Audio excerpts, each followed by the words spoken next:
बिस्मिल्लाहिर्रहमानिर्रहीम। अस्सलामुअलैकुम। आप इस वक्त देख रहे हैं लाइव वसीला न्यूज और मैं हूं आपकी होस्ट नाइला भट्टी।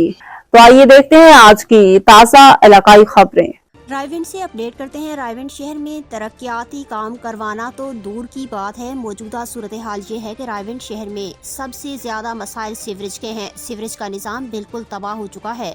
इसको सुधारने वाले साबिका CEO यूनिट रायविंड काशिफ बशीर की जगह नए आने वाले CEO यूनिट रायविंड तैयब मकसूद चार्ज संभालने के बाद औकात में गायब ही रहते हैं।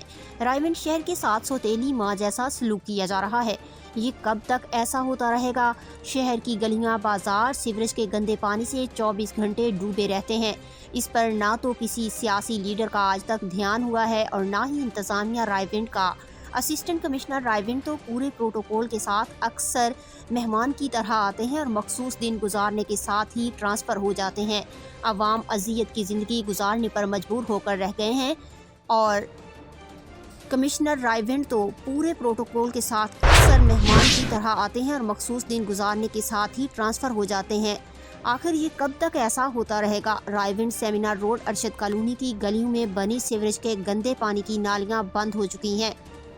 सीवरेज का गंदा पानी मेन होल गटरों में जाने की बजाय लोगों के घरों में दाखिल होना शुरू हो चुका है, जिसकी वजह से वबाई अमराज, मलेरिया, टाइफाइड, बुखार, हैज़ा जैसी बीमारियां जन्म ले रही हैं। लोगों ने मजबूर होकर अपनी मदद आप के तहत एक बार तो सफाई वालों को अपनी जेब से पैसे देकर नालियों की सफाई करवा ली है। अगर इस पर इंतजामिया ने कोई एक्शन ना लिया तो हम इस मसले को हाई अलर्ट करेंगे और आगे लेकर जाएंगे। अरशद कॉलोनी के लोगों का वज़ीर आला Punjab, DCO Lahore, assistant commissioner Raiwind, इंतजामिया और CEO यूनिट रायविंड तैयब मकसूद से मुतालबा करते हैं कि इस मसले को फौरी हल करवाया जाए ताकि अवाम सुख का सांस ले सके। सीनियर नायब सदर प्रेस क्लब तहसील रायविंड राना मोहम्मद जमान जोया, CEO लाइव वसीला न्यूज़ रजिस्टर्ड पाकिस्तान।